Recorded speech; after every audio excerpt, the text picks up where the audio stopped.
Hello friends, स्वागत है आप सबका आपका अपना यूट्यूब चैनल अब पढ़ेगा इंडिया में। आज हम लोग इस वीडियो में देखेंगे, जैसा कि आप लोगों ने थंबनेल पे देख रखा है, कि जो बिहार दरोगा प्रारंभिक परीक्षा के लिए ट्यूटोरियल पब्लिकेशन के द्वारा जो वॉल्यूम 2 बुक पब्लिश की गई है, उस बुक से आज हम लोग देखेंगे प्रैक्टिस सेट नंबर 2।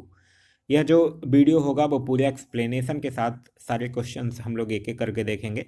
इससे पहले जो प्रैक्टिस सेट 1 है जो ऑलरेडी अपलोडेड है, अगर आप नहीं देखे हैं तो जाकर प्लेलिस्ट से देख सकते हैं। बिहार दरोगा डेली प्रैक्टिस सेट से जुड़ने के लिए वीडियो के डिस्क्रिप्शन में एक व्हाट्सएप ग्रुप का लिंक दिया गया है। उस ग्रुप में आप लोग ज्वाइन हो जाइए। वहाँ आप लोगों को डेली बेस पर प्रैक्टिस सेट जो है वो प्रोवाइड करवाया जाता है। तो चलिए अब बढ़ते हैं अपने क्वेश्चंस की तरफ। आज का जो हमारा पहला क्वेश्चन है वो यह कह रहा है कि भारतीय संविधान निम्न में से किसके शोषण के विरुद्ध अधिकार स्वीकृत करता है। तो भारतीय संविधान जो है आप लोग पढ़े होंगे, बच्चों के शोषण के विरुद्ध भी अधिकार स्वीकृत करता है, स्त्रियों के शोषण के विरुद्ध भी अधिकार स्वीकृत करता है, जनजातियों के शोषण के विरुद्ध भी अधिकार स्वीकृत करता है, दलितों के शोषण के विरुद्ध अधिकार स्वीकृत नहीं करता है, क्योंकि दलित शब्द का उल्लेख जो है वो संविधान में कहीं किया ही नहीं गया है। तो पहला सही है, दूसरा सही है, तीसरा सही है। तो इस क्वेश्चन का जो सही आंसर होगा वो होगा ऑप्शन नंबर सी, 1, 2 और 3 जो है वो सही है।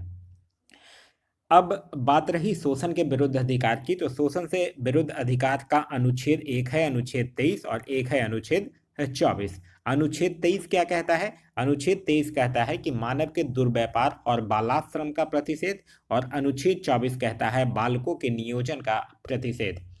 वहीं अगर संविधान की बात करते हैं तो याद रखिएगा, भारतीय संविधान की जो निर्माण की प्रक्रिया थी उसमें कुल 2 वर्ष 11 महीने और 18 दिन लगे थे, और संविधान के प्रारूप पर कुल 114 दिन जो है वो बहस हुई थी। नेक्स्ट क्वेश्चन है हमारा क्वेश्चन नंबर सेकंड, कि भारत में अवशिष्ट शक्तियां निहित है।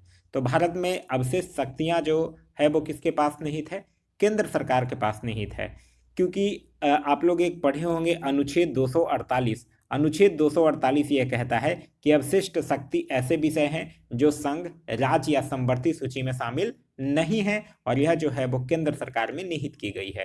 तो इस क्वेश्चन का जो सही आंसर होगा वो होगा ऑप्शन नंबर ए, यानी कि केंद्र सरकार में। निम्नलिखित में से कौन सा विषय जो है वो संघ सूची के अंतर्गत आता है? संघ सूची के अंतर्गत कौन सा विषय आता है? बीमा, हाँ बिल्कुल, बीमा संघ सूची के अंतर्गत आता है। शिक्षा की अगर बात कीजिएगा तो शिक्षा जो है वो समवर्ती सूची का विषय है, और वन भी जो है वो समवर्ती सूची का विषय है। बाद बाकी अगर बात करते हैं संघ सूची की, तो यह जो बीमा है, रक्षा है, सीमा शुल्क है, युद्ध है, विदेशी मामले हैं, यह सब जो है वो किस में आता है? संघ सूची के अंतर्गत आता है। संघ सूची में अगर बात कीजिएगा तो मूलतः जो है वो 97 विषय हैं, लेकिन अभी अगर बात कीजिएगा तो अभी जो है वो संघ सूची में 100 विषय जो है वो शामिल है। निम्न में से कौन सा प्रशासन पर विधायी नियंत्रण के अंतर्गत नहीं आता है? प्रशासन पर विधायी नियंत्रण के अंतर्गत नहीं कौन आता है? शून्यकाल। क्योंकि शून्यकाल में केवल लोक महत्व के प्रश्न होते हैं, इसमें कोई विधायी कार्रवाई नहीं होती है, इसीलिए शून्यकाल जो होता है वो विधायी नियंत्रण के अंतर्गत नहीं आता है। तो इस क्वेश्चन का सही आंसर होगा वो होगा ऑप्शन नंबर बी, यानी कि शून्यकाल। शून्यकाल से एक चीज ध्यान रखना है कि शून्यकाल का लोकसभा या राज्यसभा की प्रक्रिया तथा संचालन नियम में कोई भी उल्लेख नहीं है। किस समिति में राज्यसभा का प्रतिनिधित्व नहीं होता है? बात करते हैं अगर प्राक्कलन समिति में, तो इसी में राज्यसभा का प्रतिनिधित्व नहीं होता है। तो इस क्वेश्चन का तो सही आंसर होगा वो होगा ऑप्शन नंबर ए, प्राक्कलन समिति। प्राक्कलन समिति से आप लोग पढ़े होंगे, इसमें क्या होते हैं? टोटल 30 सदस्य होते हैं, और 30 सदस्य जो होते हैं वो कहाँ से होते हैं? लोकसभा से होते हैं। इसमें जो है वो राज्यसभा के सदस्य जो हैं वो शामिल नहीं किए जाते हैं। प्राक्कलन समिति जो है वो सबसे बड़ी संसदीय समिति है। वहीं अगर बात करते हैं सरकारी उपक्रमों की समिति की, तो इसमें 22 सदस्य होते हैं, जिसमें 15 सदस्य जो होंगे वो लोकसभा से होंगे, और 7 सदस्य जो होंगे वो राज्यसभा से होंगे। और यह जो सरकारी उपक्रमों की समिति है, यह कृष्णा मेनन समिति के संस्तुति पर 1963 में सार्वजनिक उपक्रमों पर नियंत्रण के लिए इसकी स्थापना जो है वो किया गया था। लोक लेखा समिति की अगर बात करते हैं, तो लोक लेखा समिति में फिर से 22 सदस्य होते हैं, जिसमें 15 सदस्य जो होंगे वो लोकसभा से होंगे, 7 सदस्य जो होंगे वो राज्यसभा से होते हैं। लोक लेखा समिति को क्या कहा जाता है? लघु लोकसभा भी कहा जाता है, और साथ ही साथ इसको प्राक्कलन समिति की जुड़वा बहन के नाम से भी जाना जाता है। दिए गए विकल्पों में से कौन सही है यह आपको बताना है। सर्वोच्च न्यायालय मूल क्षेत्राधिकार रखता है, बिल्कुल सही है। आप लोग पढ़े होंगे अनुच्छेद 131 के तहत सर्वोच्च न्यायालय में मूल क्षेत्राधिकार रखता है, ये बिल्कुल सही है। सर्वोच्च न्यायालय जो है वो मूल एवं अपीलीय क्षेत्राधिकार रखता है। मूल एवं अपीलीय क्षेत्राधिकार, आप लोग इसका जिक्र जो है वो अनुच्छेद 132 से लेकर अनुच्छेद 136 में है, तो यह भी सही है। फिर कह रहा है यह केवल परामर्श संबंधी क्षेत्राधिकार रखता है, तो यह जो है वो परामर्श संबंधी क्षेत्राधिकार भी रखता है। कौन से अनुच्छेद के तहत? अनुच्छेद 143 के तहत, तो यह भी सही है। तो इस क्वेश्चन का जो सही आंसर होगा वो होगा ऑप्शन नंबर डी, यानी कि इनमें से सभी जो है वो क्या है, सही है। सर्वोच्च न्यायालय की अगर बात कीजिएगा तो सर्वोच्च न्यायालय का गठन संबंधी प्रावधान जो है वो अनुच्छेद 124 में दिया गया है, और अभी जो है वो सर्वोच्च न्यायालय में एक जो है वो मुख्य न्यायाधीश और 33 जो है वो अन्य न्यायाधीश होते हैं। आगे है कि निम्न पर विचार कीजिए एवं नीचे दिए गए कूट का प्रयोग करते हुए सही उत्तर का चयन कीजिए। यह कह रहा है कि राज्यपाल अपना पद ग्रहण करने से पूर्व शपथ लेगा या प्रतिज्ञान करेगा। यह जो है वो बिल्कुल सही है। अनुच्छेद 159 यह कहता है कि प्रत्येक राज्यपाल जो होंगे वो अपना पद ग्रहण करने से पहले उस राज्य के जो हाईकोर्ट होगा, मतलब जो उच्च न्यायालय होगा, उनके जो मुख्य न्यायाधीश होंगे या फिर उनकी अनुपस्थिति में उस न्यायालय के में उपलब्ध जो वरिष्ठतम न्यायाधीश हैं उनके समक्ष क्या लेंगे, शपथ लेंगे या प्रतिज्ञान करेंगे। तो यह तो है जो वो बिल्कुल सही है। फिर कह रहा है कि शपथ या प्रतिज्ञान का प्रारूप जो है वो भारतीय संविधान की 3री अनुसूची में है। ये बिल्कुल गलत है, क्योंकि राज्यपाल के शपथ या प्रतिज्ञान का प्रारूप जो है वो अनुच्छेद 159 में दिया गया है, न कि भारतीय संविधान की 3री अनुसूची में, तो यह गलत है। फिर कह रहा है राज्यपाल जो होते हैं वो उच्च न्यायालय के मुख्य न्यायमूर्ति या उनकी उपस्थिति में ज्येष्ठतम न्यायाधीश के समक्ष शपथ या प्रतिज्ञान करेंगे, तो अभी हम लोगों ने देखा यह सही ही है। और शपथ या प्रतिज्ञान की प्रक्रिया भारतीय संविधान के अनुच्छेद 159 में दी गई है, यह भी बिल्कुल सही है। तो यहाँ पूछ रहा है कि कौन कौन सा सही है, तो पहला सही है, तीसरा सही है और चौथा सही है, दूसरा जो है वो गलत है। यानी इस क्वेश्चन का जो सही आंसर होगा वो होगा option number B. Next question कह रहा है कि 2003 में कौन सी भाषा जो है वो 8वीं अनुसूची में जोड़ी गई थी। तो देखिए 2003 में क्या हुआ था, 92वां संविधान संशोधन यानी 52वां संविधान संशोधन हुआ था, और इसके तहत बोडो, डोगरी, मैथिली और संथाली भाषा को 8वीं अनुसूची में जोड़ा गया था। तो इस क्वेश्चन का जो सही आंसर होगा वो होगा ऑप्शन नंबर ए, संथाली भाषा को जोड़ा गया था। ध्यान रखिएगा टोटल जो मूल भाषाएं थी वो 14 थी, उसके बाद 8 अतिरिक्त भाषाओं को जोड़ा गया था, और अभी जो है वो टोटल कितने भाषाओं का उल्लेख किया गया है, 22 भाषाओं का उल्लेख किया गया है। अब ये जो 8 हैं वो कब कब ऐड किए गए हैं, इसको एक बार रिकॉल कर लेते हैं। 21वां संविधान संशोधन हुआ है कब, 1967 में, और इसके तहत किसको जोड़ा गया है, सिंधी भाषा को जोड़ा गया है।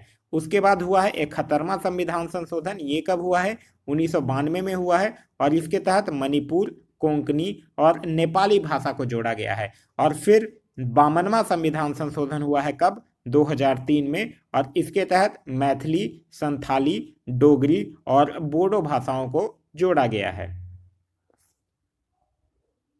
आगे है कि भारत के प्रत्येक नागरिक का कर्तव्य होगा कि प्राकृतिक पर्यावरण का संरक्षण एवं उसका संवर्धन करे। यह किस अनुच्छेद में शामिल है, तो यह कौन से अनुच्छेद में शामिल है, अनुच्छेद 51 के क में यह शामिल है। तो इस क्वेश्चन का सही आंसर होगा वो होगा ऑप्शन नंबर सी, अनुच्छेद 51 का क। अब यहाँ कंफ्यूजन हो सकता है अनुच्छेद 48 क से। अनुच्छेद 48 क में यह कहा गया है कि राज्य पर्यावरण की रक्षा और सुधार करने और देश के वनों और वन्य जीव की रक्षा करने का प्रयास करेगा। तो इस क्वेश्चन का सही आंसर है अनुच्छेद 51 का। वही अगर बात करते हैं अनुच्छेद 21 की, तो अनुच्छेद 21 में प्राण एवं दैहिक स्वतंत्रता के संरक्षण की बात कही गई है, और अनुच्छेद 56 की अगर बात करते हैं तो यह जो है वो राष्ट्रपति की पदावधि से संबंधित है। भारत में नियंत्रक महालेखक परीक्षक पद का सृजन किया गया था। तो भारत में नियंत्रक एवं महालेखक परीक्षण पद का सृजन जो है वो 1919 के अधिनियम के द्वारा किया गया था, जिसको हम लोग क्या कहते हैं, मॉन्टेगू चेम्सफोर्ड सुधार के नाम से जानते हैं। तो इस क्वेश्चन का सही आंसर है वो है ऑप्शन नंबर बी, भारत शासन अधिनियम 1919 के द्वारा।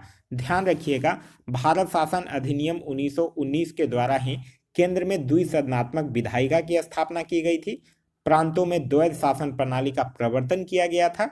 भारत में एक लोक सेवा आयोग के गठन का प्रावधान किया गया था और साथ ही साथ वायसराय की कार्यकारिणी परिषद में 6 सदस्यों में से 3 को भारतीय होना जो है वो आवश्यक कर दिया गया था। तो यह सब जो है वो भारत शासन अधिनियम 1919 के द्वारा ही किया गया था।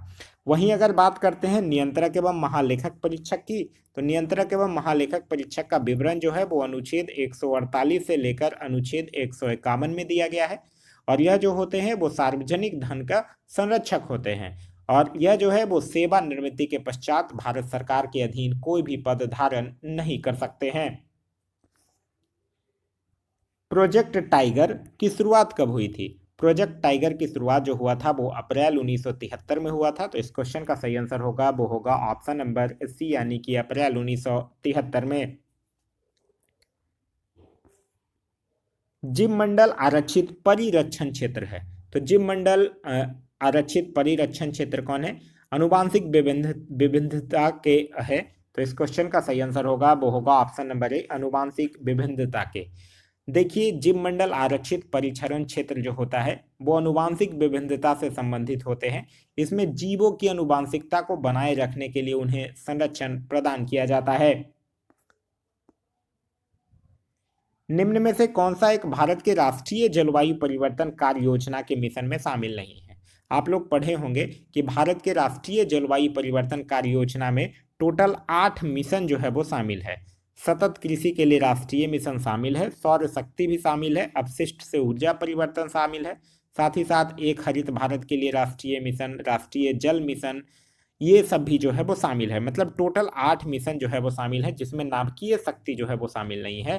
तो इस क्वेश्चन का सही आंसर होगा वो होगा ऑप्शन नंबर ए, यानी कि नाभिकीय शक्ति। नेक्स्ट है कि टुमोरोज बायोडाइवर्सिटी पुस्तक के लेखक कौन है? तो टुमोरोज बायोडाइवर्सिटी पुस्तक के लेखक कौन है? टुमारो बायोडाइवर्सिटी अगर बात करते हैं पुस्तक की, तो इस पुस्तक के लेखक हैं कौन? वंदना शिवा। तो इस क्वेश्चन का सही आंसर होगा वो होगा ऑप्शन नंबर सी, यानी कि वंदना शिवा। और यह पुस्तक जो है वो पर्यावरण से संबंधित है। निम्न में से कौन प्राथमिक उपभोक्ता के उदाहरण है, यह आपसे पूछ रहा है। देखिए, प्राथमिक उपभोक्ता का सिंपल से अगर बात कहा जाए तो वो होते हैं जो शाकाहारी प्राणी होते हैं। चींटी नहीं है, बाघ नहीं है, लोमड़ी नहीं है, हिरन है। तो इस क्वेश्चन का जो सही आंसर होगा वो होगा ऑप्शन नंबर बी, यानी कि केवल 2। अप्रैल 2023 में निर्वाचन आयोग द्वारा की गई घोषणा के अनुसार वर्तमान में राष्ट्रीय पार्टी की संख्या जो है वो कितनी है? तो वर्तमान में अगर देखा जाए तो राष्ट्रीय पार्टी की संख्या कितनी है? टोटल 6 राष्ट्रीय पार्टियां हैं। तो इस क्वेश्चन का जो सही आंसर है वो है ऑप्शन नंबर बी, यानी कि 6 राष्ट्रीय पार्टियां हैं। वो 6 राष्ट्रीय पार्टियां कौन कौन है? भारतीय राष्ट्रीय Congress, Bharatiya Janata party, Bahujan Samaj party, national people's party, आम आदमी पार्टी और CPIM। तो ये 6 जो पार्टियां हैं उनको क्या है, वर्तमान में राष्ट्रीय पार्टी का दर्जा जो है वो प्राप्त है। भारत का पहला संविधान साक्षर जिला कोल्लम जो है वो किस राज्य में है? तो भारत का पहला संविधान साक्षर जिला कोल्लम जो है वो केरल राज्य में स्थित है। तो इस क्वेश्चन का सही आंसर होगा वो होगा ऑप्शन नंबर सी, यानी कि केरल राज्य में स्थित है। देखिए, केरल राज्य जो है उससे कुछ और भी संबंधित करंट के जो फैक्ट्स हैं वो आपको ध्यान रखना है। जैसे केरल जो है वो जल बजट तैयार करने वाला भारत का पहला राज्य है, भारत का पहला पूर्ण रूप से ई शासित राज्य है, अपनी इंटरनेट सेवा शुरू करने वाला देश का पहला राज्य केरल ही है, और भारत का पहला निर्माण नवाचार केंद्र भी जो है वो केरल में ही स्थापित किया गया है। तो यह सब जो है वो कुछ केरल से इंपॉर्टेंट चीज़ है, वो आपको ध्यान रखना है। देखिए, जब भी पढ़िए तो कुछ चीज़ों को एक दूसरे से रिलेट करके पढ़िए। मतलब कहने का मतलब है, अब केरल नाम आपके दिमाग में आया तो ये चीज़ दिमाग में आ जाना चाहिए कि केरल में अभी रिसेंटली क्या क्या हुआ है जो एग्जाम में पूछा जा सकता है। ऐसे करके जब चीज़ों को रिलेट करके पढ़िएगा तो बहुत ज़्यादा इंपॉर्टेंट रहेगा। सिर्फ और सिर्फ क्वेश्चन और आंसर देख के टिक करने से आप एग्जाम नहीं क्रैक कर पाइएगा, इस चीज़ को ध्यान रखिएगा। एक राष्ट्र एक उर्वरक परियोजना की शुरुआत जो है वो किसके द्वारा की गई थी? तो एक राष्ट्र एक उर्वरक परियोजना जो है वो प्रधानमंत्री नरेंद्र मोदी के द्वारा शुरू किया गया था, जिस योजना के तहत प्रधानमंत्री ने भारत यूरिया बैंक को लॉन्च किया था। तो इस क्वेश्चन का सही आंसर होगा वो होगा ऑप्शन नंबर ए, प्रधानमंत्री के द्वारा इसकी शुरुआत जो है वो 17 अक्टूबर को किया गया था। 17 अक्टूबर 2022 को ही। आगे है कि वैश्विक आतंकवाद सूचकांक 2023 में भारत का स्थान क्या है। तो वैश्विक आतंकवाद सूचकांक 2023 में भारत का स्थान जो है वो 13वें स्थान पे है भारत। तो इस क्वेश्चन का सही आंसर होगा वो होगा ऑप्शन नंबर सी। पहले स्थान पे कौन है? पहले स्थान पे लगातार 4 बार से कौन है? अफगानिस्तान है। और इसको जारी कौन करता है? इसको जारी करता है आईईपी यानी institute for economic and peace के द्वारा यह जारी किया जाता है। वर्ल्ड इकोनॉमिक आउटलुक रिपोर्ट 2023 द्वारा भारतीय अर्थव्यवस्था की वृद्धि दर कितनी अनुमानित की गई है? तो वर्ल्ड इकोनॉमिक आउटलेट रिपोर्ट के द्वारा भारतीय अर्थव्यवस्था की वृद्धि दर जो है वो 2023 में 5.9% दर्ज किया गया है। और अगर पूछ दे आपसे कि 2024 के लिए कितना किया गया है, तो 2024 के लिए 6.3% किया गया है। यहाँ आपसे 2023 के लिए पूछ रहा है, तो आपका सही आंसर जो होगा वो होगा ऑप्शन नंबर ए यानी कि 5.9%।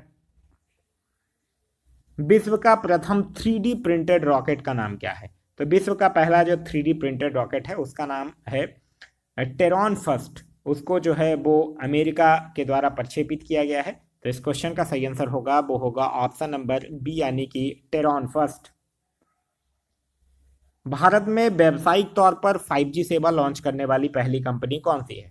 तो भारत में व्यावसायिक तौर पर जो सेवा शुरू किया गया है 5G सेवा, वो एयरटेल के द्वारा शुरू किया गया है। और सबसे पहले कहाँ शुरू किया गया, अगर पूछ दे कि किस राज्य में किया गया है, तब आपका आंसर जो होगा वो होगा गुजरात राज्य में किया गया है। आगे है कि बाघ गणना रिपोर्ट 2022 के अनुसार 2018 के गणना की तुलना में बाघों की संख्या में कितनी वृद्धि हुई है? तो देखिए 2018 में जो बाघों की कुल संख्या थी वो कितनी थी?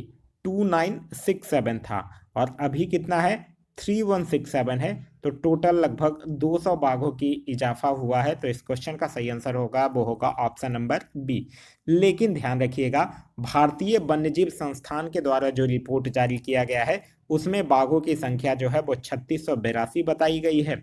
और पर्यावरण, वन और जलवायु परिवर्तन मंत्रालय की रिपोर्ट जो आई है उसमें बाघों की संख्या जो है वो 3925 बताया गया है। तो यहाँ थोड़ा सा डाटा जो है वो अलग अलग है, तो ये क्वेश्चन थोड़ा सा कंफ्यूजिंग हो सकता है। बाघ गणना रिपोर्ट 2022 की अगर हम लोग बात करते हैं तो इसमें एक चीज़ ध्यान रखना है आपको कि सबसे ज़्यादा बाघों की संख्या जो है वो कहाँ है? एमपी में है। और बिहार में कितने बाघ हैं अगर पूछ लिया जाए तो बिहार में है 54।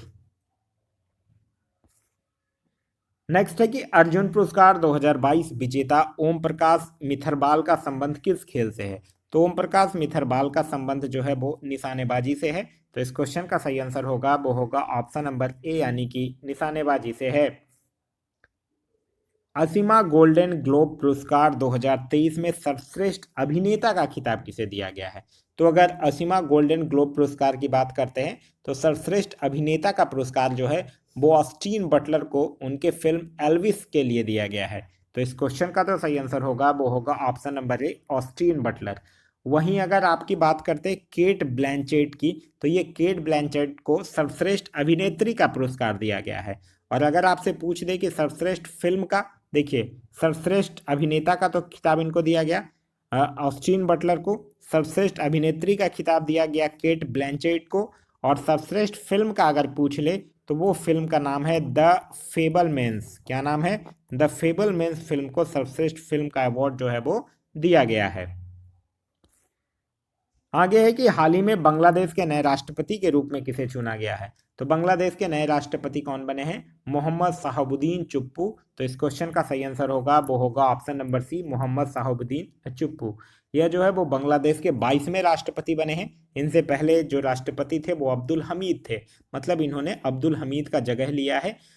बांग्लादेश की अगर प्रधानमंत्री की बात करते हैं तो बांग्लादेश के प्रधानमंत्री का नाम है शेख हसीना। बांग्लादेश की राजधानी है ढाका, यहाँ की करेंसी है टका, और यहाँ के संसद को बोला जाता है जातीय संसद। आगे बढ़ने से पहले मैं आप लोगों से एक चीज़ और शेयर करना चाहूँगा। अब पढ़ेगा इंडिया टीम के द्वारा बिहार दरोगा प्रारंभिक परीक्षा 2023 के लिए एक टेस्ट सीरीज का आयोजन करवाया जा रहा है। टेस्ट सीरीज वॉल्यूम 1, जिसमें कि टोटल 15 प्रैक्टिस सेट होंगे, जिसका शेड्यूल जो है वो आपको स्क्रीन पे दिख रहा होगा। ये स्पेसिफिक डेट में आप लोगों को इस का टेस्ट का आयोजन करवाया जाएगा। टेस्ट का आयोजन जो होगा वो हिंदी माध्यम में व्हाट्सएप ग्रुप के द्वारा करवाया जाएगा और यह जो है वो आप लोगों के लिए काफ़ी ज़्यादा बेनिफिशियल होगा क्योंकि यह जो है वो पूरी तरह से सिलेबस से बेस्ड और एनसीईआरटी और घटना चक्र जैसे इंपॉर्टेंट पुस्तक पर इस पे आधारित प्रश्न होगा। साथ ही साथ संपूर्ण व्याख्या के साथ रिवीजन के लिए उत्तर मार्क किया हुआ पीडीएफ भी जो है वो आप लोग को उपलब्ध करवाया जाएगा। इससे जुड़ने के लिए आप लोगों को 99 रुपीज़ का पेमेंट करना होगा और उसके बाद स्क्रीनशॉट जो है वो दिए गए नंबर 9472092809 पे सेंड करना होगा। पेमेंट करने के लिए आप लोग 9122661480 यह नंबर यूज कर सकते हैं या फिर इसमें जो क्यूआर कोड दिया हुआ है उसका यूज भी आप लोग कर सकते हैं। चलिए नेक्स्ट क्वेश्चन है हमारा क्वेश्चन नंबर 27। क्वेश्चन नंबर 27 कह रहा है कि वर्ल्ड स्टील एसोसिएशन के द्वारा मार्च 2023 में जारी आंकड़ों के अनुसार कच्चे इस्पात के उत्पादन में कौन सा देश जो है वो क्रमशः अग्रणी है। तो कच्चे इस्पात के उत्पादन में सबसे पहले नंबर पे है चीन, दूसरे नंबर पे है भारत और तीसरे नंबर पे है जापान। तो इस क्वेश्चन का जो सही आंसर होगा वो होगा ऑप्शन नंबर बी, चीन, भारत और जापान। आगे कह रहा है कि पीएम गति शक्ति मल्टी मॉडल जलमार्ग शिखर का आयोजन कहाँ किया गया। तो पीएम गति शक्ति मल्टी मॉडल जलमार्ग शिखर का आयोजन जो है वो वाराणसी में किया गया है और इस सम्मेलन का आयोजन जो है वो भारतीय अंतर्देशीय जलमार्ग प्राधिकरण एवं जलमार्ग मंत्रालय के द्वारा किया गया है। तो इस क्वेश्चन का सही आंसर होगा वो होगा ऑप्शन नंबर सी, वाराणसी। जब वाराणसी की बात आ ही गई है तो वाराणसी से आप ध्यान रख सकते हैं अभी जो G20 के तहत युवा शिखर सम्मेलन का आयोजन जो किया गया था वो भी वाराणसी में ही किया गया था। बोल्ड कुरुक्षेत्र युद्ध अभ्यास का आयोजन भारत तथा किस देश के मध्य हुआ है। तो बोल्ड कुरुक्षेत्र संयुक्त युद्ध अभ्यास का आयोजन जो है वो भारत और सिंगापुर के बीच हुआ है। और पूछते कि कहाँ हुआ है तो इसका आयोजन जो है वो जोधपुर में हुआ है। सिंगापुर और भारत से एक और नाम यहाँ पे याद रख सकते हैं वो है सिम्बेक्स का आयोजन भी जो है वो भारत और सिंगापुर के ही बीच होता है। बिहार जाति आधारित जनगणना 2022 के अनुसार बिहार में किस कोटि की जनसंख्या जो है वो सर्वाधिक है। देखिए अभी रिसेंटली बिहार सरकार के द्वारा जाति आधारित जनगणना जो करवाई गई है उसका रिपोर्ट पेश किया गया है। उस रिपोर्ट में ऐसा कहा गया है या उस रिपोर्ट के मुताबिक सबसे ज़्यादा जो प्रतिशत है वो अत्यंत पिछड़ा वर्ग का है। 36.01% जो है वो अत्यंत पिछड़ा वर्ग है। अनारक्षित यानी कि सामान्य श्रेणी की अगर बात कीजिएगा तो सामान्य श्रेणी में है 15.52%। पिछड़ा वर्ग की बात कीजिएगा तो पिछड़ा वर्ग है 27.12% और अनुसूचित जाति की अगर बात करती हैं तो अनुसूचित जाति है 19.65% और अनुसूचित जनजाति अगर पूछे तो वो है 1.68%। यानी सबसे कम है अनुसूचित जनजाति और सबसे ज़्यादा जो है वो है अत्यंत पिछड़ा वर्ग यानी EBC extremely backward class. Next है कि हाल ही में लंपी पेब्रॉक टीका को किस मंत्रालय के द्वारा लॉन्च किया गया है। तो इस टीका को किस मंत्रालय के द्वारा लॉन्च किया गया है। केंद्रीय कृषि एवं कल्याण मंत्रालय के द्वारा लॉन्च किया गया है क्योंकि यह टीका जो है वो त्वचा रोग से पशुओं का बचाव करेगा। केंद्रीय कृषि एवं कल्याण मंत्रालय की अगर बात करते हैं तो इनके मंत्री जो हैं उनका नाम है नरेंद्र सिंह तोमर। नेक्स्ट है कि डब्ल्यूएचओ ने हाल ही में किस देश को मलेरिया मुक्त घोषित किया है। तो मलेरिया मुक्त डब्ल्यूएचओ किसको घोषित किया है। अजरबैजान को भी किया है और ताजिकिस्तान को भी किया है। तो इस क्वेश्चन का जो सही आंसर होगा वो होगा ऑप्शन नंबर डी, ए और बी दोनों। डब्ल्यूएचओ यानी वर्ल्ड हेल्थ ऑर्गेनाइजेशन जो है वो अभी तक टोटल 42 देशों को पूरी तरह से मलेरिया मुक्त का प्रमाण पत्र जो है वो प्रदान कर दिया है। भारत सरकार की अगर बात करते हैं तो भारत सरकार के द्वारा भारत में पूर्ण रूप से मलेरिया उन्मूलन का लक्ष्य जो है वो कब तक रखा गया है, 2030 तक रखा गया है।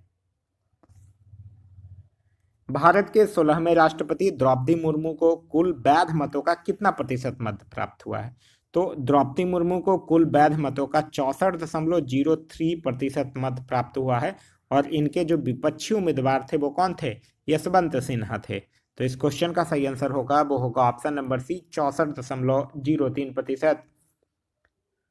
निम्नलिखित में से किसे चिकित्सा के क्षेत्र में नोबेल पुरस्कार 2023 से सम्मानित किया गया है। यहाँ क्वेश्चन 2023 का पूछ रहा है। आप लोग पढ़े होंगे कि 2022 में किसको मिला है। 2022 में मिला था संबते पाबो को चिकित्सा का नोबेल पुरस्कार मिला था। और 2023 की अगर बात करते हैं तो कैटलीन कारिको और ड्रू बीसमैन को मिला है। तो इस क्वेश्चन का जो सही आंसर होगा वो होगा ऑप्शन नंबर डी, ए और बी दोनों। और यह सम्मान जो है वो इन्हें न्यूक्लियोसाइड बेस संशोधनों से संबंधित उनकी खोजों के लिए प्रदान किया गया है। बजट 2023-24 में मनरेगा के लिए कितनी राशि आवंटित की गई है? तो मनरेगा के लिए कितना राशि आवंटित किया गया है? 60,000 करोड़ रुपए आवंटित किया गया है। तो इस क्वेश्चन का सही आंसर होगा वो होगा ऑप्शन नंबर सी, यानी कि 60,000 करोड़ रुपए आवंटित किया गया है।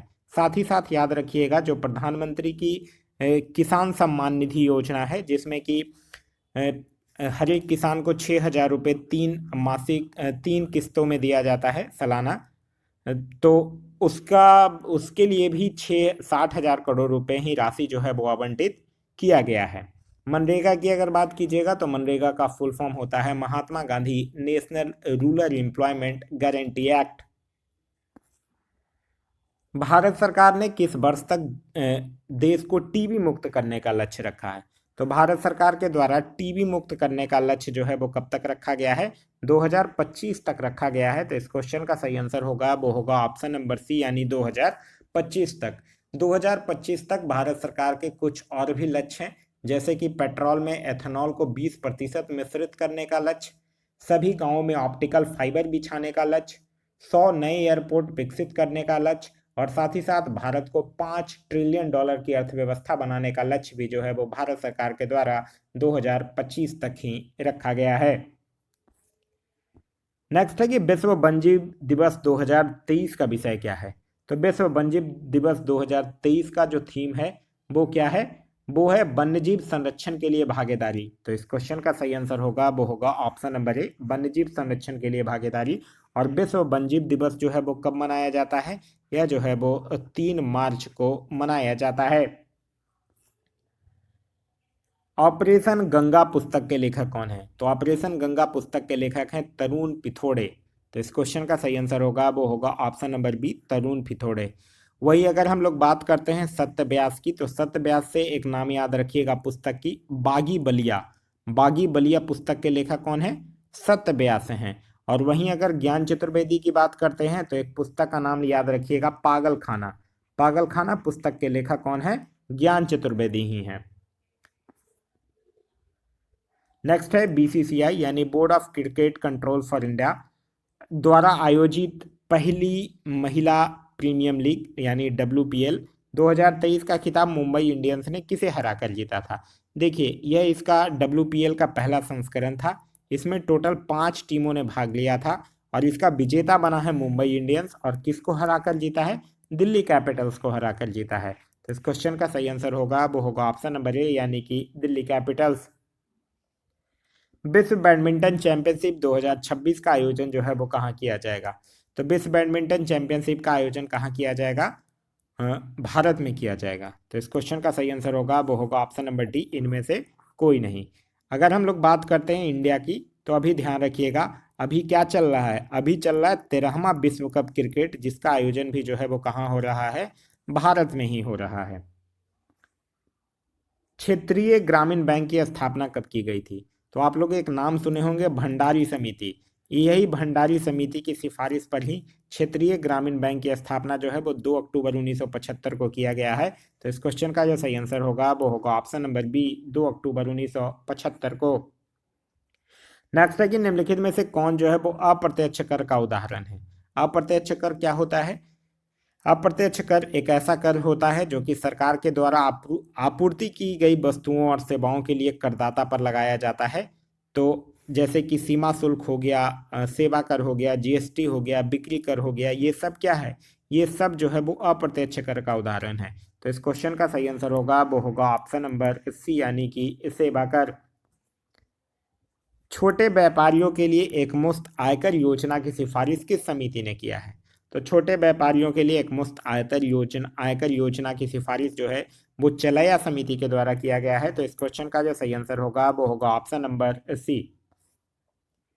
नेक्स्ट है कि नकदी लेन देन सिद्धांत किसने दिया था? तो नकदी लेन देन सिद्धांत जो है उसका प्रतिपादन फीसर के द्वारा किया गया था। और इस सिद्धांत के अनुसार मुद्रा का परिमाण ही कीमत अथवा मुद्रा का मूल का मुख्य निर्धारक होता है। तो इस क्वेश्चन का सही आंसर होगा वो होगा ऑप्शन नंबर बी यानी कि फिशर ने।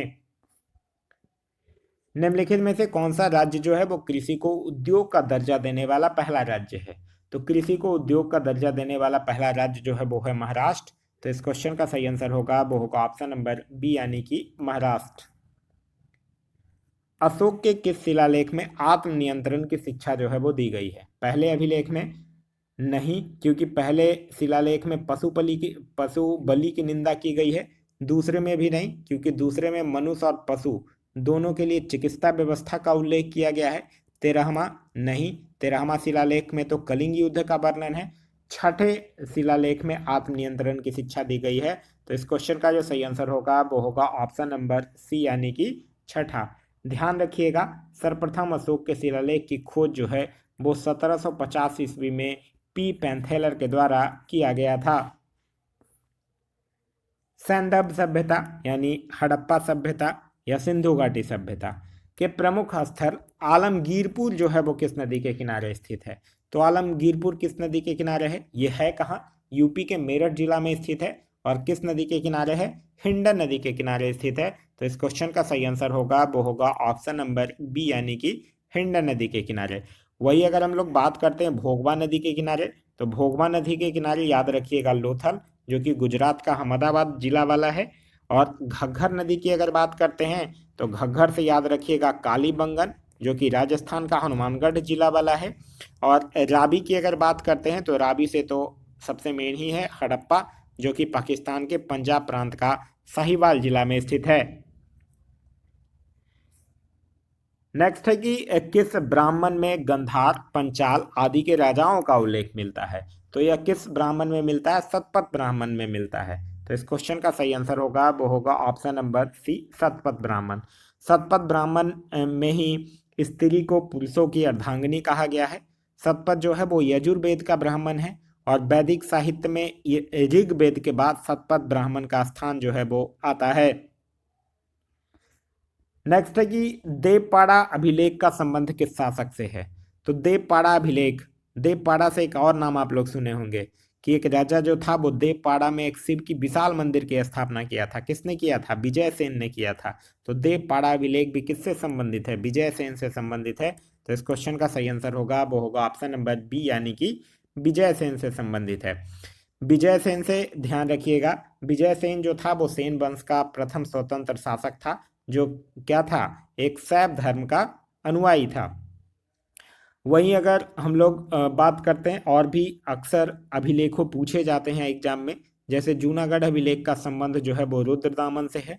एहोल अभिलेख का संबंध जो है वो पुलकेशिन द्वितीय से है। हाथी गुम्फा अभिलेख का संबंध जो है वो खारवेल से है। नेक्स्ट क्वेश्चन है क्वेश्चन नंबर 50 कि अलाउद्दीन खिलजी के समय भू राजस्व की दर उपज का कितना भाग था? तो अलाउद्दीन खिलजी के समय भू राजस्व की दर जो है वो उपज का 50% हुआ करता था, मतलब 1/2 हुआ करता था।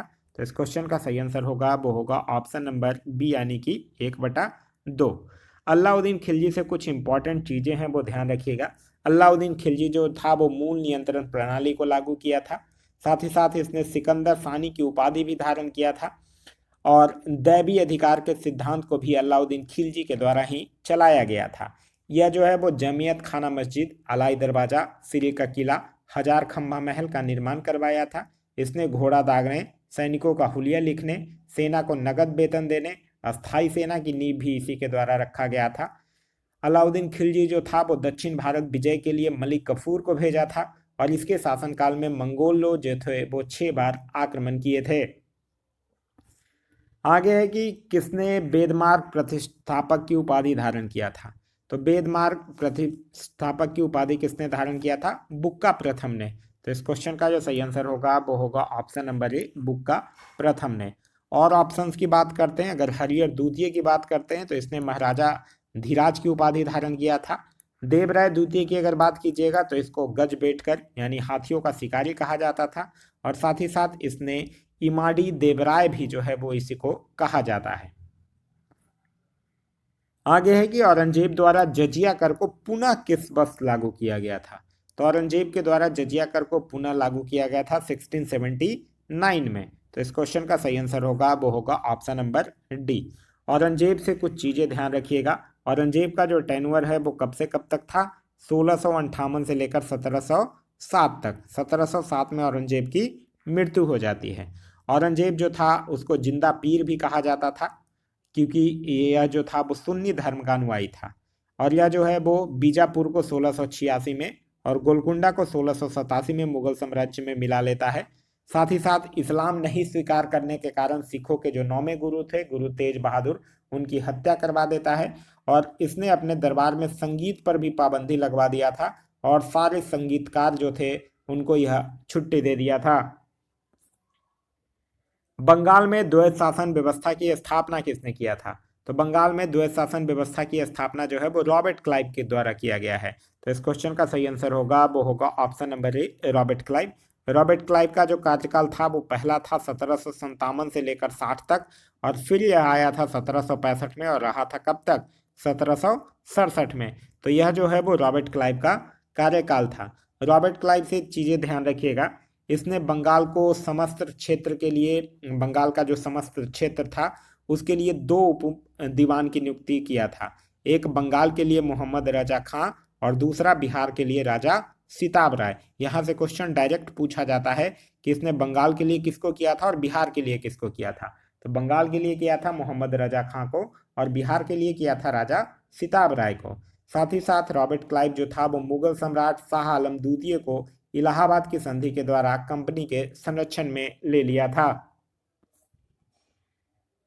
आगे है कि सहायक संधि को स्वीकार करने वाले राज्यों का क्रम क्या है? तो सहायक संधि आप लोगों को पता ही होगा, लॉर्ड वेलेस्ली के द्वारा इसकी शुरुआत की गई थी। लेकिन लॉर्ड वेलेस्ली से पहले भी सहायक संधि का प्रयोग जो है वो फ्रांसीसी गवर्नर डुप्ले के द्वारा किया गया था, और इंदौर के जो होलकर थे वो सहायक संधि स्वीकार नहीं किया था। यहाँ आपसे पूछ रहा है तो याद रखिएगा, हैदराबाद की अगर बात करता है तो हैदराबाद कब हुआ था? 1798 में, मैसूर 1799 में, तंजौर 1799 में, और ऑप्शन क्या बच गया? अवध। अवध कितना में? 1801 में। तो राज्यों का सही क्रम हो जाएगा हैदराबाद, मैसूर और तंजौर ही। तो ऑप्शन नंबर ए जो होगा वो आपका सही आंसर होगा। आगे है कि पहाया विद्रोह या पहाड़िया विद्रोह का संबंध जो है वो किस राज्य से है? तो पहाड़िया विद्रोह का संबंध जो है वो बिहार एवं झारखंड से है। ये झारखंड का प्रथम जनजातीय विद्रोह है। ये बिहार का जो भागलपुर वाला क्षेत्र है और झारखंड का जो संथाल परगना वाला क्षेत्र है उससे संबंधित है। तो इस क्वेश्चन का सही आंसर होगा वो होगा ऑप्शन नंबर ए। 1857 की क्रांति के समय किस ब्रिटिश नायक ने इलाहाबाद में दबाया था? इलाहाबाद में किसने दबाया था यह पूछ रहा है, मतलब ब्रिटिश दमनकर्ता का नाम आपसे पूछ रहा है। अगर नेतृत्व करता तो इलाहाबाद में कौन थे? लियाकत अली थे। यहाँ और अगर ब्रिटिश दमनकर्ता की अगर बात करते हैं तो वो था कर्नल नील। तो इस क्वेश्चन का सही आंसर होगा वो होगा ऑप्शन नंबर ए। कैंपबेल की अगर बात कीजिएगा तो कैंपबेल जो था वो कहाँ था? कानपुर में था। और निकलसन जो है वो कहाँ मारा गया था? निकलसन मारा गया था कहाँ? दिल्ली में मारा गया था। तो यह भी आपको ध्यान रखना है। 1857 की क्रांति की बात करते हैं तो यह 10 मई 1857 के दिन मेरठ की पैदल टुकड़ी 20 NI से इसकी शुरुआत हुई थी। और 1857 के क्रांति के समय भारत का गवर्नर जनरल जो था वो लॉर्ड कैनिंग था और इंग्लैंड का प्रधानमंत्री जो था वो पॉम्सटन था। आजाद हिंद सरकार की स्थापना किसके द्वारा किया गया था? देखिए, आजाद हिंद सरकार पूछेगा तो इसकी स्थापना 1943 में सुभाष चंद्र बोस के द्वारा किया गया था। लेकिन अगर आजाद हिंद फौज पूछेगा तो उसकी स्थापना 1942 में रास बिहारी बोस के द्वारा किया गया था।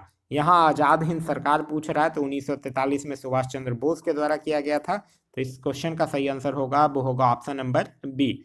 साथ ही साथ सुभाष चंद्र बोस से याद रखिएगा, इन्होंने 1939 में एक फॉरवर्ड ब्लॉक की भी स्थापना किया था। नेक्स्ट है कि निम्नलिखित में से कौन सी पुस्तक महात्मा गांधी के द्वारा नहीं लिखी गई है? यहाँ आपसे पूछ रहा है नहीं लिखी गई है। यंग इंडिया लिखा गया है, हरिजन लिखी गई है, हिंद स्वराज भी लिखी गई है, मेरी कहानी नहीं लिखी गई है, क्योंकि मेरी कहानी जो है वो जवाहरलाल नेहरू के द्वारा लिखी गई पुस्तक है। किस अधिवेशन में प्रथम भारतीय महिला ने कांग्रेस अधिवेशन की अध्यक्षता किया? यहाँ आपसे पूछ रहा है भारतीय महिला। अगर भारतीय महिला नहीं पूछता तब तो फिर आपको पता ही था, आंसर जो होगा वो 1917 का अधिवेशन था, कलकत्ता अधिवेशन। देखिए ना, तीन याद रखिए। 1917 का कलकत्ता अधिवेशन, जिसकी अध्यक्षता जो है वो किसके द्वारा किया गया था? एनी बेसेंट के द्वारा किया गया था। उसके बाद अगर याद रखिएगा तो इसमें 8 साल जोड़ दीजिए। 1917 में 8 साल जोड़िएगा तो हो जाएगा 1925। 1925 का कानपुर अधिवेशन हुआ है, जिसकी अध्यक्षता जो है वो किसके द्वारा किया गया है? सरोजनी नायडू के द्वारा किया गया है। फिर इसमें 8 साल जोड़ दीजिएगा तो हो जाएगा 1933। और 1933 का कलकत्ता अधिवेशन जो है उसकी अध्यक्षता नेलनी सेन गुप्ता के द्वारा किया गया है। तो ये तीन अधिवेशन आपको ध्यान रखना है महिला से संबंधित। और प्रथम भारतीय महिला पूछेगा तब तो हो गया कौन सा? 41वां अधिवेशन, जो कि 1925 में हुआ है। और कहाँ हुआ है? कानपुर में हुआ है। और किसने अध्यक्षता किया है? तो सरोजनी नायडू ने किया है। आगे है कि समानता, स्वतंत्रता एवं बंधुत्व किस क्रांति का प्रमुख नारा था? तो यह जो है वो फ्रांस की राज्य क्रांति का प्रमुख नारा था, जिसकी शुरुआत जो है वो कब हुआ था? 1789 में लुई 16वां के शासनकाल में। निम्नलिखित में से किन दो भौतिक राशियों की इकाई जो है वो एक ही है? तो बल और भार की इकाई एक ही है। दोनों की इकाई जो होता है उसको न्यूटन या फिर किलोग्राम मीटर पर सेकंड स्क्वायर से डिनोट किया जाता है। एनीमोमीटर उपकरण का प्रयोग जो है वो किस चीज मापने के लिए किया जाता है? तो एनीमोमीटर उपकरण का प्रयोग जो है वो वायु की गति मापने के लिए किया जाता है। तो इस क्वेश्चन का सही आंसर होगा वो होगा ऑप्शन नंबर ए, वायु की गति मापने के लिए। निम्नलिखित में से कौन सही समीकरण को दर्शाता है? यांत्रिक ऊर्जा और गतिज ऊर्जा और स्थितिज ऊर्जा। तो आप लोग पढ़े होंगे यांत्रिक ऊर्जा बराबर क्या होता है? गतिज ऊर्जा प्लस स्थितिज ऊर्जा। तो ये सही हो जाएगा, यांत्रिक ऊर्जा माइनस गतिज ऊर्जा बराबर क्या हो जाएगा? स्थितिज ऊर्जा। तो ऑप्शन नंबर ए जो होगा वो सही होगा। आगे है कि बर्नौली का प्रमेय किसके संरक्षण के सिद्धांत पर आधारित होता है? तो बर्नौली का प्रमेय जो होता है वो ऊर्जा के संरक्षण के सिद्धांत पर आधारित होता है। तो इस क्वेश्चन का सही आंसर होगा वो होगा ऑप्शन नंबर डी। निम्नलिखित में से किसकी भिन्नता के कारण स्पिंडन और बिरलन उत्पन्न होता है? तो स्पिंडन और बिरलन जो है वो हवा के दबाव के भिन्नता के कारण होता है। और स्पिंडन जो होता है वो उच्च दाब वाला क्षेत्र होता है, और बिरलन जो होता है वो निम्न दाब वाला क्षेत्र होता है। तो इस क्वेश्चन का सही आंसर होगा वो होगा ऑप्शन नंबर बी, यानी कि हवा का दबाव। आभासी और सीधी छवि के लिए दर्पण का आवर्धन होना चाहिए, तो इसके लिए धनात्मक होना चाहिए। तो इस क्वेश्चन का सही आंसर होगा वो होगा ऑप्शन नंबर ए, धनात्मक। ध्यान रखिएगा, किसी वस्तु का वास्तविक आकार बदले बिना उसके आकार को बड़ा प्रदर्शित करने की प्रक्रिया को ही क्या कहा जाता है? आवर्धन कहा जाता है। निम्नलिखित में से कौन सा परमाणु के बारे में सत्य नहीं है, यह आपको बताना है। दो तत्वों के परमाणु समान होते हैं, यही गलत है, क्योंकि किसी भी दो तत्वों के परमाणु जो है वो सामान्य नहीं होते हैं। तो इस क्वेश्चन का सही आंसर होगा वो होगा ऑप्शन नंबर ए। धातुओं के पतली तार के रूप में ढलने की विशेषता को क्या कहा जाता है? इसको क्या कहा जाता है? तन्यता कहा जाता है। तो इस क्वेश्चन का सही आंसर होगा वो होगा ऑप्शन नंबर ए, तन्यता। और सबसे अधिक तन्य धातु जो होता है वो होता है सोना। इसके लगभग 1 ग्राम से 2 किलोमीटर लंबा तार जो है वो बनाया जा सकता है। जल शोधन में कौन सी प्रक्रिया का प्रयोग किया जाता है? तो जल शोधन में विपरीत परासरण का उपयोग किया जाता है। तो इस क्वेश्चन का सही आंसर होगा वो होगा ऑप्शन नंबर सी। नेक्स्ट है कि निम्नलिखित में से कौन सा क्षारीय विलयन नहीं है, यह आपको बताना है। देखिए, एक ऐसा विलयन जिसमें कि हाइड्रो ऑक्साइड आयन जो होता है, मतलब OH माइनस आयन का जो कॉन्सेंट्रेशन होगा वो हाइड्रोजन आयन जो H प्लस होता है उससे अधिक होता है, उसको हम लोग क्या कहते हैं? क्षारीय विलयन कहते हैं। जैसे कि calcium hydro oxide, magnesium hydro oxide, sodium hydro oxide. तो इस क्वेश्चन का सही आंसर होगा वो होगा ऑप्शन नंबर डी, यानी कि एल्युमिनियम हाइड्रो ऑक्साइड। क्योंकि यहाँ क्या पूछ रहा है? नहीं है पूछ रहा है। निम्नलिखित में से कौन सा नीले लिटमस को लाल कर देगा? तो नीला लिटमस को कौन लाल कर देगा? एक ऐसा विलयन जिसका पीएच मान जो क्या होगा? 7 से कम होगा। 7 से जो कम होगा वो नीले लिटमस को लाल कर देगा। इसलिए यहाँ ऑप्शन में सिरका जो है वो नीले लिटमस को लाल कर देगा। आगे है कि तत्वों FCl BrI80। F का मतलब फ्लोरीन, Cl का मतलब क्लोरीन, Br का मतलब ब्रोमीन, I से आयोडीन और 80 से एस्टेटीन। इसको सामान्यतः किस नाम से जाना जाता है? तो इन सबको सामान्यतः हैलोजन के नाम से जाना जाता है। तो इस क्वेश्चन का सही आंसर होगा वो होगा ऑप्शन नंबर ए। अमोनिया का व्यावसायिक निर्माण किस प्रक्रिया से होता है? तो अमोनिया का व्यावसायिक निर्माण जो है वो हैबर प्रक्रिया से होता है। तो इस क्वेश्चन का सही आंसर होगा वो होगा ऑप्शन नंबर सी। नेक्स्ट है कि माइकोलॉजी का अध्ययन निम्न में से किससे संबंधित है? तो माइकोलॉजी का अध्ययन जो है वो कवक से संबंधित है। तो इस क्वेश्चन का सही आंसर होगा वो होगा ऑप्शन नंबर सी।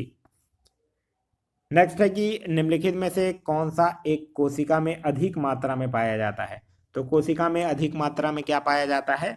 जल पाया जाता है, क्योंकि आप लोग पढ़े होंगे कि जीव द्रव में जल की मात्रा जो है वो लगभग 80% तक होता है। तो इस क्वेश्चन का सही आंसर होगा वो होगा ऑप्शन नंबर बी। पौधे में लचीलापन किस ऊतक के कारण होता है? तो पौधे में लचीलापन जो होता है वो कॉलन काइमा के कारण होता है, क्योंकि यह जो है वो पौधे के विभिन्न भाग में बिना टूटे एक लचीलापन लाता है और यांत्रिक सहायता भी प्रदान करता है। और यह जो कॉलन काइमा होता है वो एपिडर्मिक्स के नीचे पर्णवृत्त में पाया जाता है। तो इस क्वेश्चन का सही आंसर होगा वो होगा ऑप्शन नंबर ए, यानी कि कॉलन काइमा। मनुष्यों में पुरुषों के यौन गुणसूत्रों में कौन सा समूह होता है? तो पुरुषों के यौन गुणसूत्र में XY समूह होता है, जो कि सभी अनुवांशिक गुणों को निर्धारित और संचारित करता है। आप लोग पढ़े होंगे कि मानव कोशिका में गुणसूत्रों की संख्या जो है वो कितनी होती है? 46 होती है। तो इस क्वेश्चन का सही आंसर होगा वो होगा ऑप्शन नंबर सी। आगे है अमीबा में प्रजनन कैसे होता है? तो अमीबा में प्रजनन जो है वो द्विखंडन या बाइनरी विखंडन जिसको कहते हैं। तो इस क्वेश्चन का सही आंसर होगा वो होगा ऑप्शन नंबर बी, यानी विखंडन के द्वारा। अमीबा से ध्यान रखिएगा, अमीबा जो होता है वो प्रोटोजोआ संघ का एक सजीव होता है। निम्नलिखित में से कौन जो है वो परिसंचरण तंत्र का अंग नहीं है, यह आपको बताना है। परिसंचरण तंत्र का अंग जो है वो कौन नहीं है? रक्त है, धमनियां है, हृदय है, बड़ी आंत नहीं है। तो इस क्वेश्चन का जो सही आंसर होगा वो होगा ऑप्शन नंबर डी, यानी बड़ी आंत। ध्यान रखिएगा, परिसंचरण तंत्र अंगों का एक ऐसा भाग है जो शरीर में कोशिकाओं के बीच पोषक तत्वों का संचरण करता है। निम्नलिखित में से किन पौधों को जड़, तना और पत्तियों में विभेदित नहीं किया जा सकता है? तो जो स्पाइरोगाइरा होता है उसको नहीं किया जा सकता है। तो इस क्वेश्चन का सही आंसर होगा वो होगा ऑप्शन नंबर सी, स्पाइरोगाइरा। क्योंकि स्पाइरोगाइरा क्या है? एक शैवाल है जिसमें कि क्लोरोफिल पाया जाता है। सूची 1 और सूची 2 को सम्मिलित करना है और सूचियों के नीचे दिए गए कूट से सही उत्तर चुनना है। एक साइड जलप्रपात के नाम दिए गए हैं और दूसरे साइड राज्यों के नाम दिए गए हैं। दूध सागर कहाँ है? गोवा। बरकाना कहाँ है? कर्नाटक। दुदुमा, जिसको कि डुडुमा कहा जाता है, ये है उड़ीसा। और किल्यूर, ये कहाँ है? तमिलनाडु है। आगे है कि माउंट थूलियर अंडमान और निकोबार द्वीप समूह का एक महत्वपूर्ण पर्वत शिखर है, ये कहाँ अवस्थित है? तो यह जो है वो ग्रेट निकोबार में अवस्थित है। तो इस क्वेश्चन का सही आंसर होगा वो होगा option number C, great Nicobar में। ध्यान रखिएगा, अंडमान निकोबार द्वीप समूह का जो सबसे ऊंची पर्वत चोटी है जिसको कि सैंडल पीक कहा जाता है, वो उत्तरी अंडमान में स्थित है। और अंडमान निकोबार द्वीप समूह की जो राजधानी है पोर्ट ब्लेयर, वो दक्षिणी अंडमान में अवस्थित है। आगे है कि सूची 1 और सूची 2 को सम्मिलित करना है। एक साइड भौगोलिक लक्षण है और दूसरी साइड भौगोलिक प्रक्रिया का प्रकार दिया गया है। सर्क की अगर बात करते हैं तो यह हिमनद के अपवर्तनीय लक्षण से मैच करेगा। यारडोंग की अगर बात करते हैं तो ये वायु के अपवर्तनीय लक्षण के साथ मैच करेगा। बरखान की अगर बात कीजिएगा तो ये वायु के निषेचन लक्षण के साथ मैच करेगा। और ड्रमलिन जो है वो हिमनद के निक्षेपण लक्षण के साथ मैच करेगा। नेक्स्ट क्वेश्चन है क्वेश्चन नंबर 84। कह रहा है कि प्रति चक्रवात की विशेषता होती है। प्रति चक्रवात होता क्या है? चक्रवात के विपरीत जब उच्च दाब केंद्र में और निम्न दाब चारों ओर होता है तो हवाएं केंद्र से बाहर की ओर चलने लगती है, और उसी को क्या कहा जाता है? प्रति चक्रवात कहा जाता है, कि जिसके चलते फिर क्या होता है, मौसम जो होता है वो साफ हो जाता है। तो इस क्वेश्चन का जो सही आंसर होगा वो होगा ऑप्शन नंबर डी, यानी कि स्वच्छ आसमान। निम्नलिखित नदियों में से कौन सी एक नदी जो है वो पंचनद में सम्मिलित नहीं है? पंचनद में सम्मिलित है कौन कौन सी नदियां? जो सिंधु की सहायक नदियां हैं, जैसे कि रावी, झेलम, सतलज, ब्यास और चिनाब। सिंधु नहीं सम्मिलित है। तो इस क्वेश्चन का सही आंसर होगा वो होगा option number B, Sindhu. Sindhu का जो उद्गम होता है वो तिब्बत में मानसरोवर झील के पास से एक हिमनद से होता है।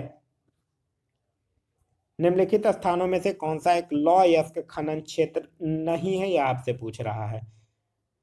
मलाज खंड यही नहीं है, क्योंकि मलाज खंड जो है वो कहाँ स्थित है, एमपी में है, और यह जो है वो तांबा उत्पादक क्षेत्र है। अनंतपुर, अनंतपुर कहाँ है, आंध्र प्रदेश में है, ये सही है। बैलाडीला कहाँ है, छत्तीसगढ़ में है, ये भी लौह अयस्क खनन क्षेत्र है। और मयूरभंज जो कि उड़ीसा में है, यह भी लौह अयस्क भंजन क्षेत्र है। तो इस क्वेश्चन का सही आंसर होगा वो होगा ऑप्शन नंबर ए। नेक्स्ट है कि 2011 की जनगणना के अनुसार निम्नलिखित राज्यों में से किस राज्य में जनसंख्या का घनत्व जो है वो न्यूनतम है। सिक्किम, मणिपुर, नागालैंड और मिजोरम। ऑप्शंस के अकॉर्डिंग अगर देखिएगा तो मिजोरम आंसर होगा, लेकिन अगर ऐसे पूछ दे तो 2011 की जनगणना के अनुसार जो न्यूनतम जनसंख्या घनत्व वाला राज्य है वो सबसे पहले नंबर पे है अरुणाचल प्रदेश, दूसरे नंबर पर मिजोरम, तीसरे नंबर पर सिक्किम। और अगर 2011 के जनगणना के अनुसार भारत का जनसंख्या घनत्व पूछ दे तो वो कितना है, 382 व्यक्ति प्रति वर्ग किलोमीटर। नेक्स्ट है कि निम्नलिखित में से कौन सा कथन सत्य है, यह आपको बताना है। कह रहा है वेनेजुएला जो है वो प्रशांत महासागर की एक ठंडी जलधारा है। बिल्कुल गलत है, क्योंकि वेनेजुएला जलधारा जो है वो प्रशांत महासागर नहीं बल्कि अटलांटिक महासागर की एक जल्दी ठंडी जलधारा है। समताप मंडल में संवहनीय धाराएं जो है वो पाई जाती है, ये भी गलत है, ये समताप मंडल में नहीं, ये बल्कि कि क्षोभ मंडल यानी कि ट्रोपोस्फेयर में पाया जाता है। सिमूम अरब रेगिस्तान में बहने वाली ठंडी हवा है। देखिए सिमूम जो है वो अरब रेगिस्तान में बहने वाली गर्म हवा है, ना कि ठंडी हवा है, तो यह भी गलत है। ब्रिक फिल्टर ऑस्ट्रेलिया में चलने वाली गर्म एवं शुष्क हवा है, तो यह सही है। तो इस क्वेश्चन का जो सही आंसर होगा वो होगा ऑप्शन नंबर डी। ये जो ब्रिक फिल्टर होता है ये ऑस्ट्रेलिया के विक्टोरिया प्रांत में चलने वाली एक गर्म और शुष्क हवा है। कन्याकुमारी से कृष्णा डेल्टा तक के तट को किस नाम से जाना जाता है। तो कन्याकुमारी से कृष्णा डेल्टा तक के तट को क्या कहा जाता है, कोरोमंडल तट कहा जाता है। तो इस क्वेश्चन का सही आंसर होगा वो होगा ऑप्शन नंबर बी। वहीं अगर कोंकण तट की बात करते हैं तो कोंकण तट किसको कहा जाता है, गुजरात से गोवा तक के तटीय क्षेत्र को कोंकण तट कहा जाता है। मालाबार तट की अगर बात कीजिएगा तो मंगलुरु से कन्याकुमारी तक का जो तटीय क्षेत्र है उसको मालाबार तट कहा जाता है। और गोलकुंडा तट की बात कीजिएगा तो कृष्णा डेल्टा से लेकर गोदावरी डेल्टा तक का जो तट है उसको गोलकुंडा तट कहा जाता है। आगे है कि रोहिला राष्ट्रीय उद्यान किस राज्य में अवस्थित है। तो रोहिला कहाँ है, हिमाचल प्रदेश में है। तो इस क्वेश्चन का सही आंसर होगा वो होगा ऑप्शन नंबर सी यानी कि हिमाचल प्रदेश। निम्न में से कौन व्यक्ति जो है वो स्टील मैन ऑफ इंडिया के रूप में विख्यात है। तो स्टील मैन ऑफ इंडिया के रूप में कौन विख्यात है, जमशेद जी ईरानी। तो इस क्वेश्चन का सही आंसर होगा वो होगा ऑप्शन नंबर सी। नेक्स्ट है कि निम्न में से किस कंपनी को महारत्न कंपनी का दर्जा प्राप्त नहीं है, यह आपसे पूछ रहा है। भारत में कुल 12 महारत्न कंपनियां हैं। कोल इंडिया लिमिटेड हाँ है, हिंदुस्तान एरोनॉटिक्स इंडिया लिमिटेड नहीं है, पावर फाइनेंस कॉर्पोरेशन, गेल इंडिया लिमिटेड भी है। तो इस क्वेश्चन का जो सही आंसर होगा वो होगा ऑप्शन नंबर बी। नेक्स्ट है कि मंकी पॉक्स नामक बीमारी को विश्व स्वास्थ्य संगठन द्वारा क्या नाम दिया गया है। तो इसका नाम दिया गया है एमपॉक्स। तो इस क्वेश्चन का जो सही आंसर होगा वो होगा ऑप्शन नंबर सी। नेक्स्ट है कि दलखाई नृत्य किस राज्य का एक लोक नृत्य है। तो दलखाई नृत्य उड़ीसा का एक लोक नृत्य है। तो इस क्वेश्चन का सही आंसर है वो है ऑप्शन नंबर ए यानी कि उड़ीसा। नेक्स्ट है कि भारतीय वायुसेना के लिए राफेल विमान जो है वो किस देश से खरीदे गए हैं। तो भारतीय वायुसेना के लिए जो राफेल विमान खरीदा गया है वो फ्रांस से खरीदा गया है। और भारत जो है वो 36 राफेल लड़ाकू विमान खरीदने के लिए सबसे पहले 2016 में फ्रांस के साथ समझौता किया था। तो इस क्वेश्चन का सही आंसर होगा वो होगा ऑप्शन नंबर सी यानी कि फ्रांस। इसके आगे मैथ्स का क्वेश्चन है, 96 का आंसर होगा ऑप्शन नंबर ए यानी कि 9। 97 क्वेश्चन नंबर जो है उसका आंसर होगा ऑप्शन नंबर सी।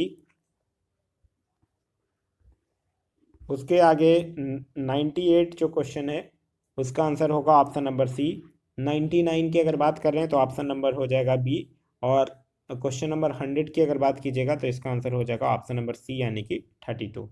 तो यह रहा हमारा आज का वीडियो। आज का वीडियो आप लोगों को कैसा लगा कमेंट करके ज़रूर बताइएगा। साथ ही साथ इस वीडियो से कुछ सीखने के लिए मिला तो एक लाइक ज़रूर कर दीजिएगा। वीडियो पसंद आ रहा है तो अपने दोस्तों के साथ शेयर करना ना भूलें। अभी तक आप इस चैनल पर नए हैं या चैनल को सब्सक्राइब नहीं किए हैं तो चैनल को सब्सक्राइब कर लीजिए और साथ ही साथ बेल आइकन दबा लीजिए ताकि हमारे सारे वीडियो के नोटिफिकेशन जो है वो आपको मिलता रहे। और वो जो 15 सेटों का जो वॉल्यूम 1 है उसको आप लोग एक बार ज़रूर ज्वाइन कीजिए। वह जो है वो आप लोगों के लिए काफ़ी यूजफुल साबित होगा। Thanks for watching.